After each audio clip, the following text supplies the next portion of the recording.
به نام خدا سلام میکنم خدمت همه دوستان خوبم. امیدوارم که حالتون عالی باشه. من مهرداد صادقی هستم، مدرس دوره‌های دیجیتال مارکتینگ. دوره جدیدی رو طراحی کردم به اسم بیزینس آنلاین که قراره تو این دوره بهتون یاد بدم که چطور یک سایت فروشگاهی رو از 0 تا 100 راه اندازی کنید. در مرحله دوم میخوام بهتون یاد بدم فروشگاهی که ساختید رو به درآمد برسونید. روش‌های مختلفی رو برای رسوندن به درآمد این فروشگاه در این دوره توضیح میدم که در ادامه چند بخشش رو با هم دیگه میبینیم. اولین کاری که انجام میدیم ما با استفاده از CMS وردپرس یک سایت فروشگاهی رو راه اندازی میکنیم. بعد از اون میایم و این سایت فروشگاهی خودمون رو به توراب متصل میکنیم. با استفاده از توراب خیلی راحت میتونیم اولین فروش‌های خودمون رو تجربه کنیم.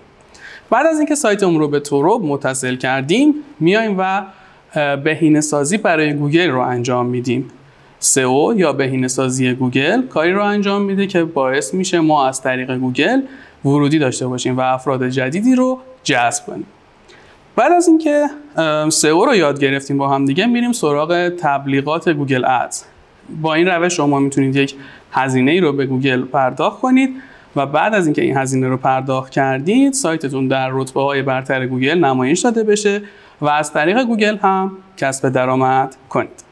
و بعد از اون میریم سراغ تبلیغات کلیکی. توی این دوره بهتون آموزش میدم که تبلیغات بنری خودتون رو در سایت‌های مختلف به نمایش بذارید.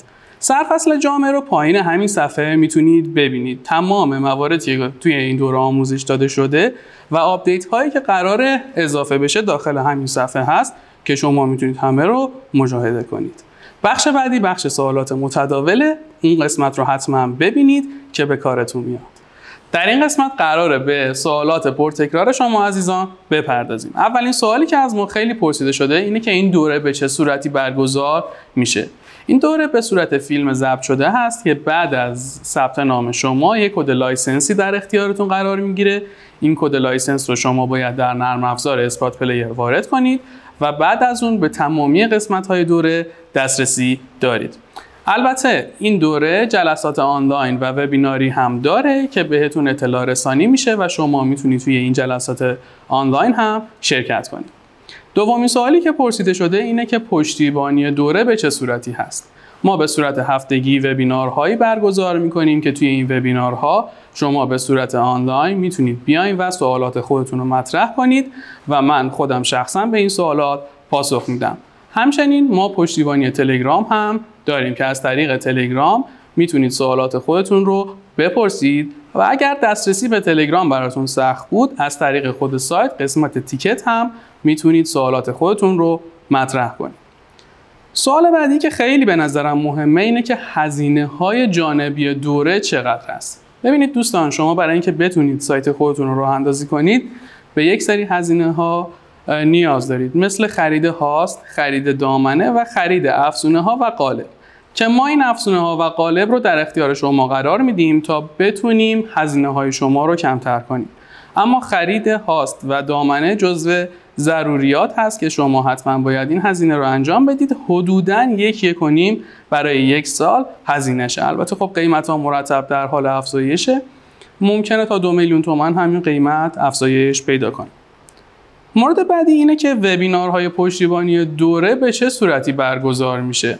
ببینید در بستر اسکای روم ما میایم یا حالا گوگل میت این وبینارها رو برگزار میکنیم. یه لینکی برای شما ارسال میشه، شما از طریق این لینک وارد کلاس میشید و میتونید سوالات خودتون رو مطرح کنید. حتی کاری که بالا آوردید یا فروشگاه اینترنتی که بالا آوردید رو برای من بفرستید.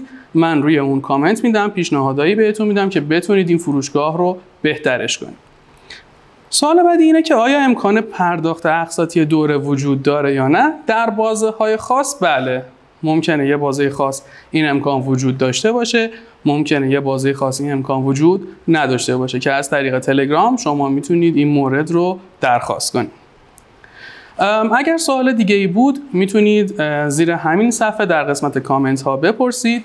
من و تیم پشتیبانیم در خدمتتون هستیم.